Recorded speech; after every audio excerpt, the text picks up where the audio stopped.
성경을 보게 되면 이스라엘의 3대 절기를 하나님이 직접 정해 주십니다. 유월절, 맥추절, 장막절.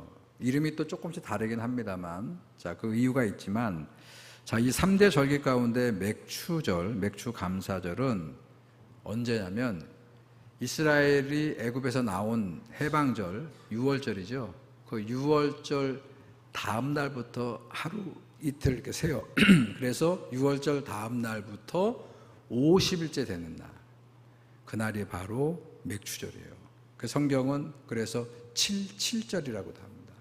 77절이라고도 하고, 그리고 오순절이라고도 합니다. 5오자 10순자를 써서 50번째 되는 날이다, 그렇게 맥추절을 기록하고 있고요.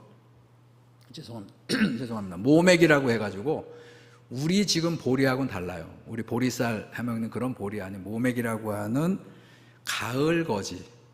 그러니까 우리하고는 정반대라고 생각하면 됩니다. 우리는 가을에 추수를 결실하는 건데, 첫 번째 수확이 팔레스타인 땅은 가을에 해요. 그리고 실질적인 그 추수, 우리의 추수는 봄입니다. 그래서 이 가을거지 보리 열매를 수확을 해서, 오늘 우리 읽었죠? 오늘 내용은 이 맥추절 때 그 결실한 것을 소재 따로, 근데 그 소재도 어떡합니까? 규례를 줍니다. 잘 빠야 돼요.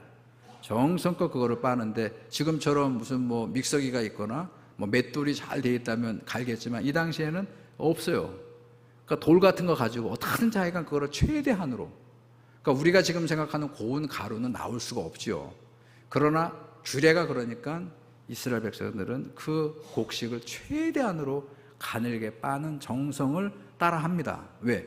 하나님 말씀이니까. 그리고 그거를 다 이제 잘게 빠서 그 다음에 또 번제를 드리죠.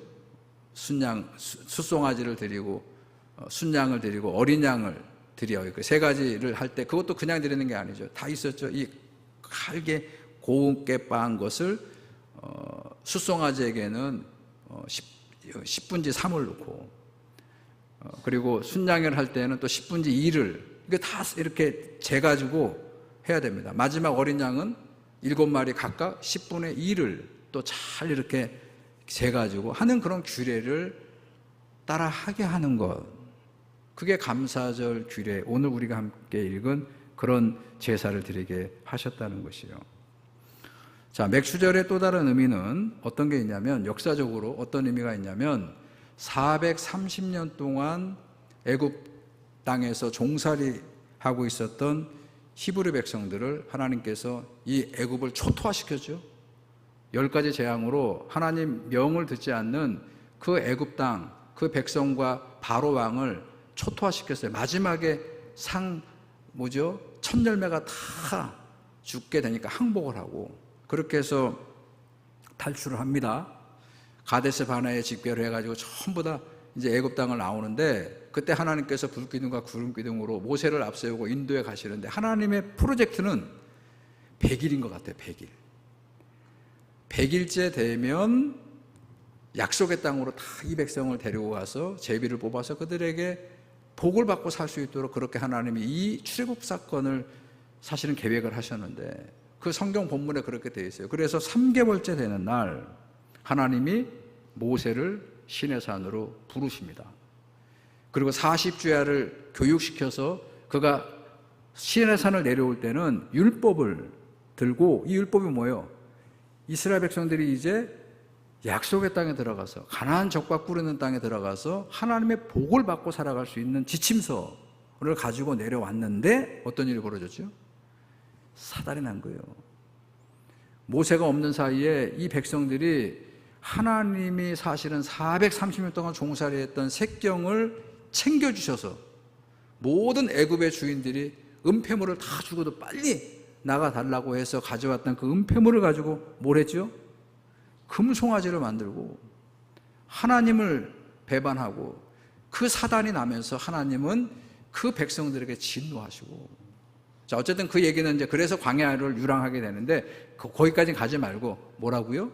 하나님께서 이스라엘 백성들에게 율법을 주신 그런 절기의 의미가 있다 하는 것이에요. 또 하나 있습니다. 사도행전을 보게 되면 사도행전에 부활하신 주님께서 제자들에게 나타나시고 또 그를 따르는 경건한 그런 성도들에게 지상에서 50일을 계시면서 여러 곳의 모습을 드러내시고, 그리고 이제 그 마지막 지상에서의 사역을 마치고 이제 하늘로 승천하시는 거예요.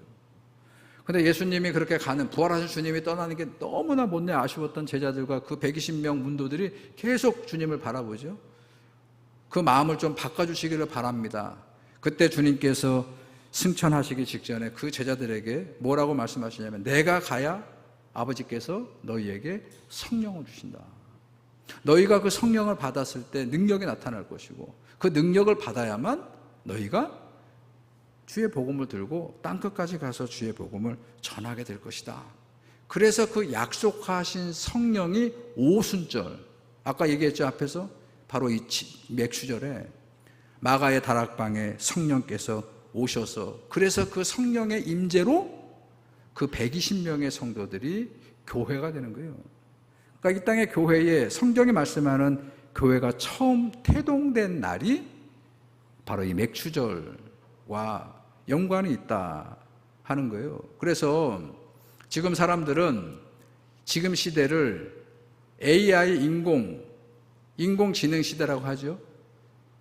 지금은 뭐 1차 혁명, 농업혁명, 뭐 산업혁명, 3차 혁명이 있었고 막 이런 얘기를 하는데, 많은 분들이, 미래학자들이 그렇게 얘기해요. 4차 혁명의 완성기가 되는 AI 인공지능이 이루어지면 더 이상 인간을 위한 어떤 혁명이 필요 없다 할 정도로 이렇게 문명이 발달된 이 시대에 무슨 교회를 가면 맥추감사주일이라고 그러고 추수감사절이라고 그러고 그런 거를 왜 그렇게 교회가 좀 새로운 이 시대의 변화에 발맞춰 하지 않고 그렇게 하느냐라고 그렇게 생각하는 그런 생각을 할 수 있겠습니다만, 제가 말씀드린 대로 이름은 우리가 맥추 감사절로 보내게 되지만, 다시 한번 성경을 따라 보게 되면 이날은 하나님이 모세를 통해서 백성들과 우리들에게 뭘 주셨다고요?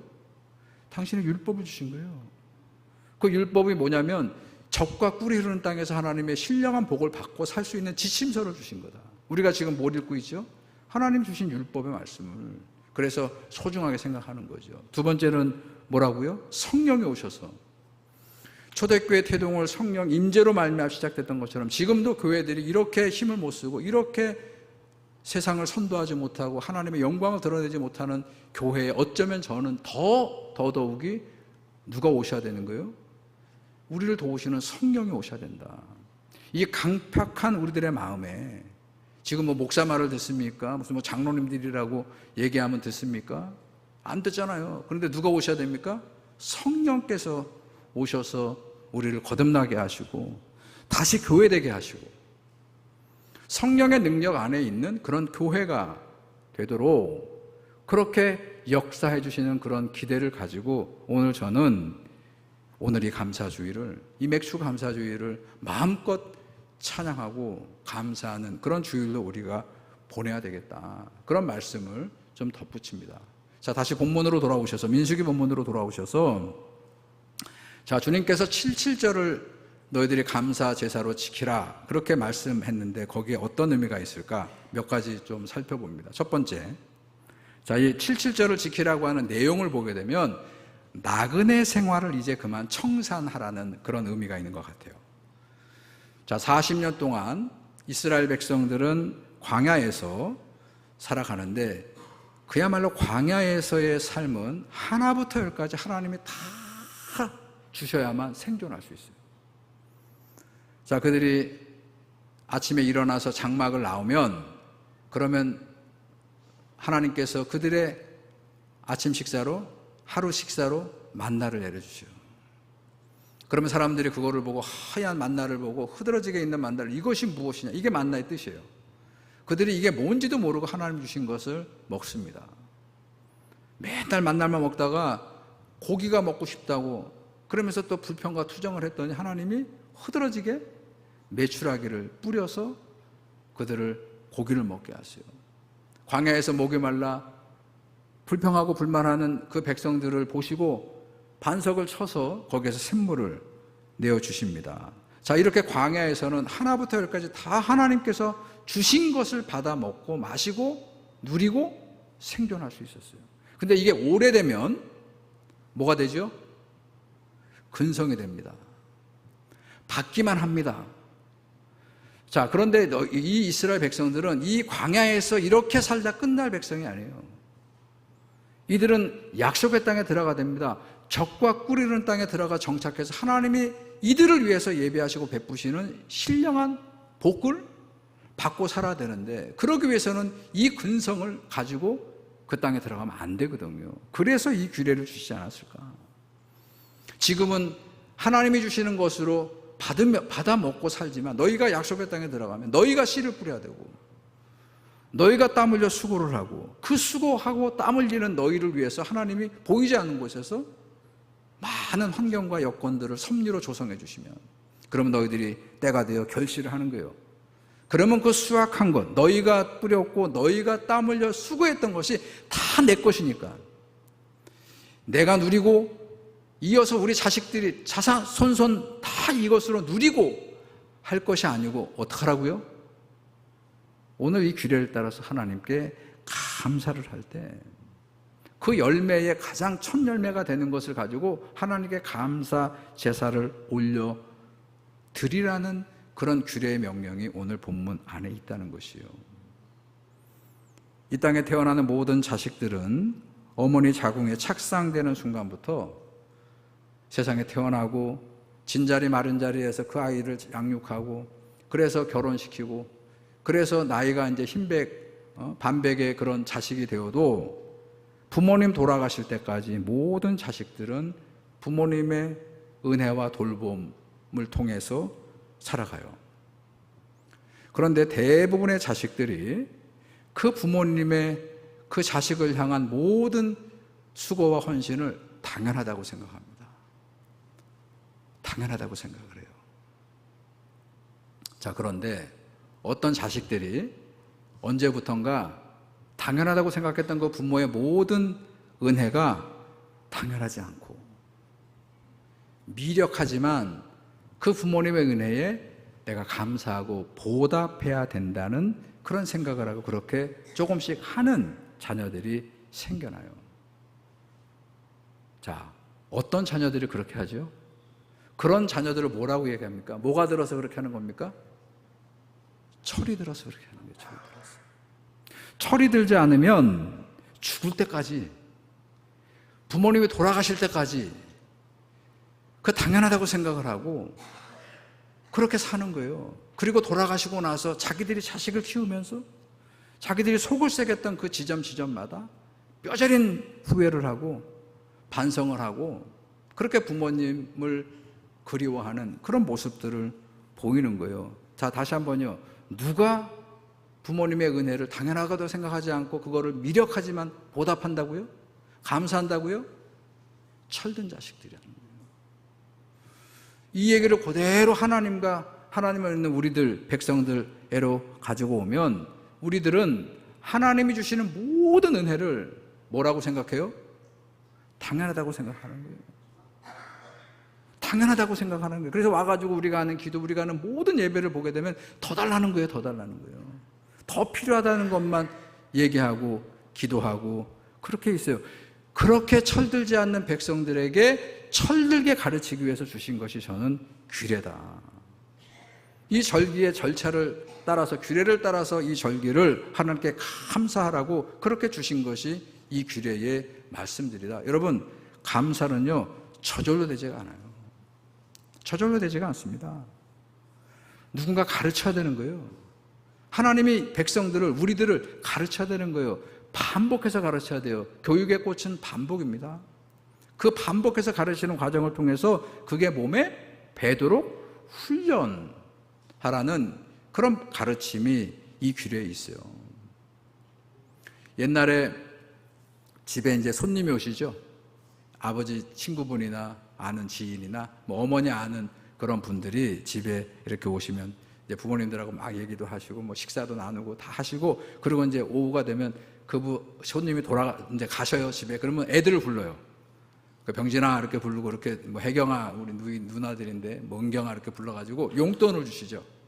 1,000원짜리 이렇게 용돈을 이렇게 주시면 한사코 부모님들이 그러지 마시라고 막 그걸 막 강하게 손사래를 치면서 애들 버릇 나빠진다고, 안 주셔도 된다고, 그만하시라고 그래요. 그러다 이내 어떡하죠? 고맙습니다 해야지. 그리고 그 용돈을 받아요. 왜? 우리 어머니도 그 집 가면 그렇게 하실 거거든. 그런데 거기에서 중요한 지점은 뭐냐면 고맙습니다 해야지. 그러면 우리 어떻게 하죠? 저는 그래야 것 같은데 고맙습니다 삼촌. 그리고 그거를 받아서 뭐 맛있는 거 사 먹고 그렇게 했어요. 가르쳤다는 거예요. 하나님도 하나님의 백성인 성도들이 어떻게 살기를 바란다고요? 하나님께 감사하면서. 내 부모를 공경하라. 부모님께 감사하는 철든 그런 자식으로 살아가도록, 그렇게 철든 성도로 살아가는 사람들이 모여서 우리 교회가 정말로 성숙한 그런 교회가 되기를 교육시키는 의도가 이 본문에 있다. 여러분, 두 번째 맥추감사절의 규례는 어떤 거냐면 자급자족하라는 거예요. 맨날 받기만 하지 말고, 아까 얘기하고 좀 중복되는 게 있습니다만, 그냥 하나님이 무료로 주신 것을 받는 것과 우리가 수고해서 결실로 얻는 것은 큰 차이가 있어요. 맥추절은 우리가 씨를 뿌리고, 그리고 더운 날씨에도 땀을 흘리는 수고를 통해서 하나님이 도우셔서 얻은 수확을 하나님께 감사하도록, 내 거니까 나만 먹고 나만 누리고 사는 게 아니고, 그것을 이 쌀 한 알이 되고 이것이 우리가 함께 나눠 먹는 것에 하나님뿐만 아니라 많은 사람들의 도움이 있었다고 하는 것을 알도록 하시는 그런 목적이 있다는 것이에요. 받는 것에만 너무 익숙해지는 것을 청산하라는 그런 의미가 있다. 여러분, 우리의 믿음은, 성도들의 믿음은 자라가 돼요. 믿음은 성장해 가야 됩니다. 우리 아이들을 보시기 바랍니다. 아직 미성숙하고 아직 자라가는 과정에서 자꾸 뭘 달라고만 하죠. 뭘 자꾸 조르고, 뭐 사달라고 그러고, 뭐 해달라고 그러고, 뭐 이렇게 해서 조르는 아이들은 아직 뭐예요? 어리죠. 어린 아이니까 그것이 가능해요. 그렇게 때를 쓰고 그러면 그 어린 아이니까 아직 철들지 않았고 모르니까 부모님이 그 아이에게 그걸 해주는데, 근데 다 커가지고 다 자랐는데, 그런데 맨날 뭐 달라고 조르고. 우리 가끔 있어요. 가끔 떼쓰고. 이게 지나쳐가지고 어느 정도 다 커가지고 성년이 돼가지고 오히려 부모님을 자기들이 봉양해야 되는 그런 이제 시기가 됐는데도 불구하고 시시때때로 와가지고 그 부모님 봉양은 고사하고 그거를 달라고 하고, 그게 주지 않아서 분란이 일어나고, 그게 미성숙한 거죠. 여러분, 교회에도 보게 되면 우리의 신앙에 한번 스스로 점검을 해보시기 바랍니다.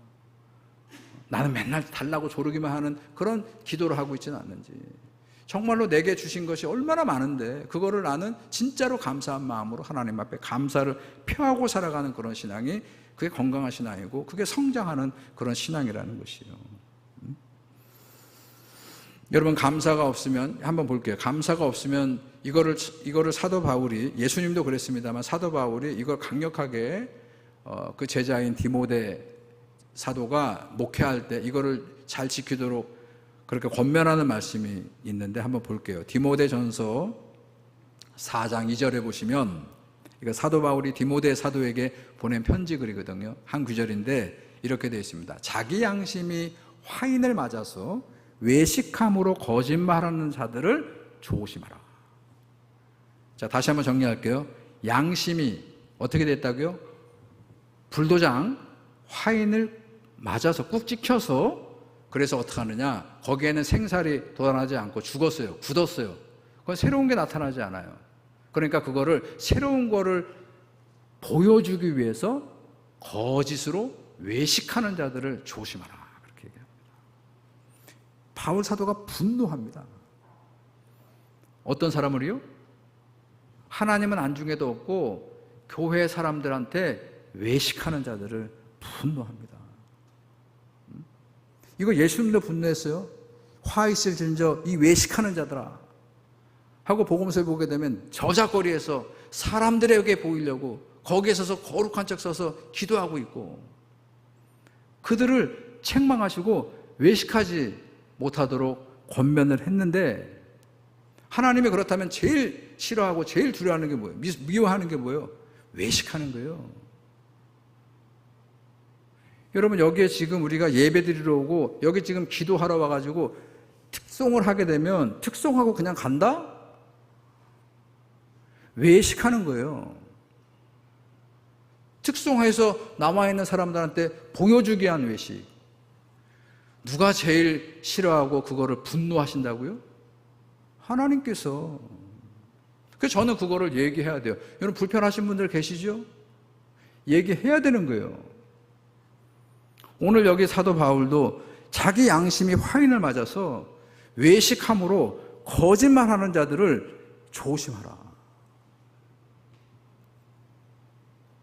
바라기는 다시 우리가 하나님 앞에 정말로 감사한 마음을 가지고 감사로 예배하고 그 은혜에 감격해서 찬양하고, 그리고 하나님 앞에 더 큰 은혜를 사모하는 마음으로 기도하는 그런 믿음을 하나님이 우리로 하여금 갖게 하기 위해서 이런 감사의 규례를 주셨다고 하는 게 두 번째 이 맥주감사절의 의미라는 것이에요. 자, 마지막으로 맥주감사절은 그래서 이 말씀 규례대로 순종하는지. 자, 오늘 여기도 다시 한번 얘기 드립니다만, 소재가 나왔죠? 그걸 최대한으로 그거를 가루로 만들어요. 근데 어떤 분들은 이런 분들이 있어요. 에휴, 대충 드려도 돼. 그러니까 드리면서도 문제가 있는 거야. 그걸 원하는 게 아니에요. 그냥 볼이 대충 이렇게 해가지고 뭐 아주 알갱이가 막 있는데 그냥 있는 그대로 날 것으로 그냥 드려도 돼. 그러면 안 된다는 얘기예요. 오늘도 보세요. 다시 한번 이 소재를 다 빠가지고 그거를 균등하게 나누는 거예요. 그래가지고 그 다음 규절이 뭡니까?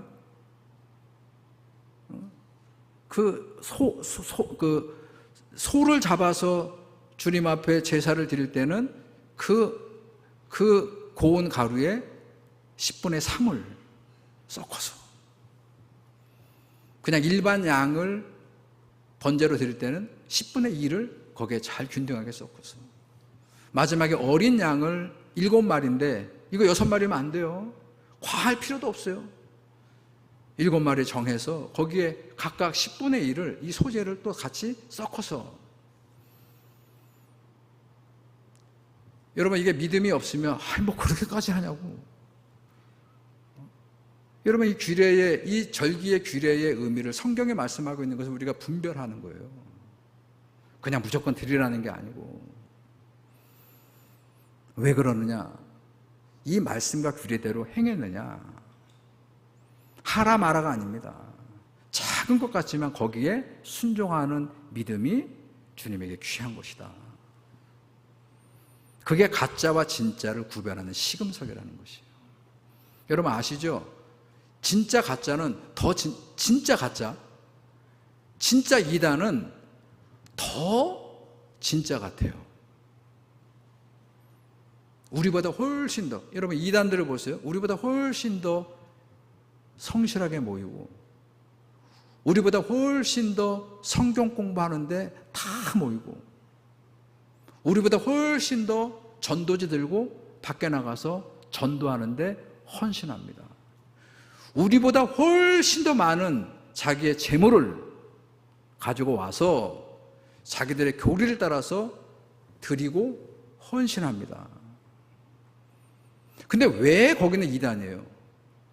왜 우리 일반 교회보다 훨씬 더, 일반 교회 목사들이나 성도들보다 훨씬 더 그렇게 정성껏 최선을 다해서 하는데 왜 거기가 이단이냐고요?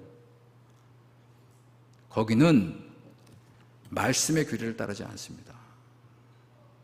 하나님 말씀의 규례를 따르지 않고 뭐를 따라요?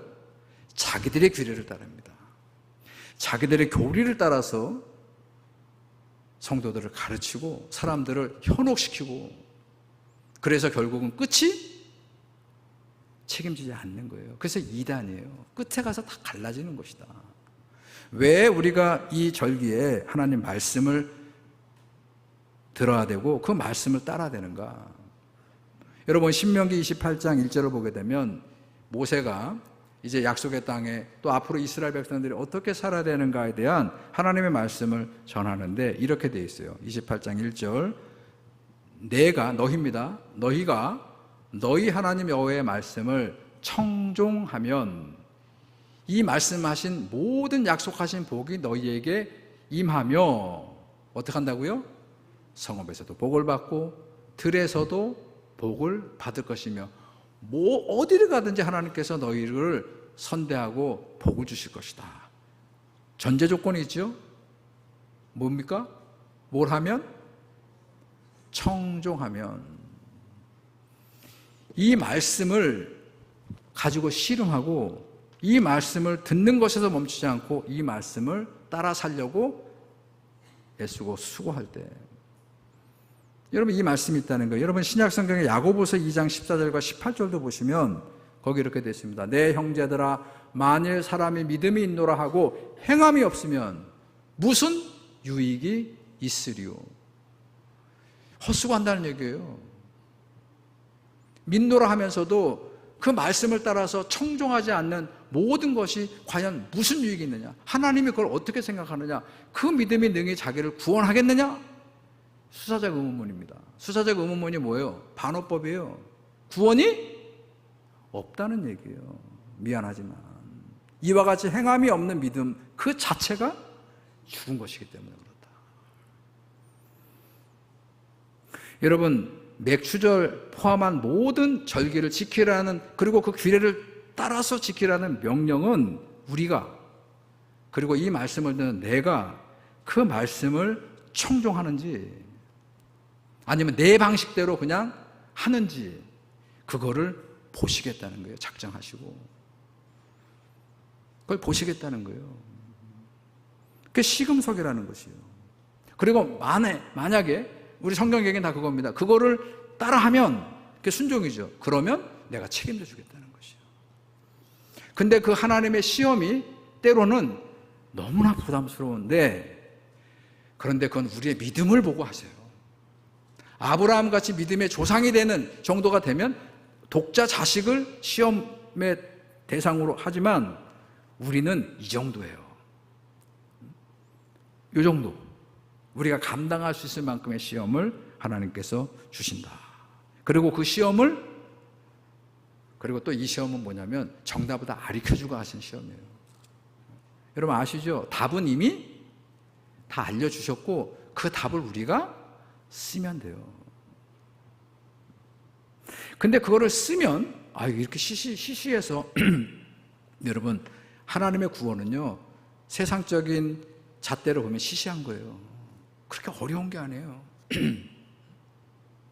하나님의 천국 문으로 들어가려면 세상은요 세상의 가치가 있을 만큼의 천국과 같은 곳을 들어가려면 가령 예를 들어서 여러분 서울대학교를 들어가려면 못 가요. 가령 SK 하이닉스 들어가려면 웬만한 분들 못 들어갑니다. 거기에 맞는 요구사항이 있어요. 그거를 통과해야 돼요. 그런데 주님은 천국에 들어올 때 그걸 그 정도 요구를 하지 않으실 뿐만 아니라 뭐라고요? 답을 우리가 넉넉히 쓸 수 있는 답을 이미 알려주세요. 그리고 그거를 들었으면 행하라는 거예요. 오늘 맥주절을 통해서 우리의 신앙에 맞게 주님께서 우리를 시험하십니다. 많이 받은 것을 헤아려 보고 작지만 이 규례를 따라서 감사하라는 것이에요. 하나님께 감사하면 더 큰 감사로 하나님이 우리를 인도해 주신다는 것이에요. 이 믿음이 오늘 맥주절에 함께 예배하는 여러분들의 마음속에 뿌리가 내려주시고 이 믿음이 우리 전주중앙교회의 앞으로 모든 어려움들을 우리가 헤쳐나갈 때 이 단순하지만 하나님의 축복의 이 말씀이 우리 교회를 새롭게 변화시키는 그런 능력 있는 말씀이 되어서 모든 성도들이 하나님의 시험에 다 통과하셔서 하나님이 주시는 만복을 받아 누리는 저와 여러분들이 되고 우리 전주중앙교회가 되기를 주님의 이름으로 축원합니다. 하나님, 오늘 맥추절에 우리 77절의 규례를 저희들이 묵상합니다. 우리가 거저 받는 것, 아직도 어린아이와 같은 그런 신앙으로 조르고 필요한 것들만 구하고 그렇게 살아가는 믿음이 아니고, 하나님이 우리에게 주신 많은 것들을 헤아려 감사하고, 그래서 더 큰 감사로 우리를 부르시는 주님의 은혜 가운데 있기를 저희들이 원합니다. 우리의 마음이 주님 앞에 감사하며 우리 교회가 주님 앞에 감사하는 교회가 될 수 있도록 하나님 축복하시고 우리를 인도하여 주시옵소서. 예수님의 이름으로 기도드렸습니다. 아멘.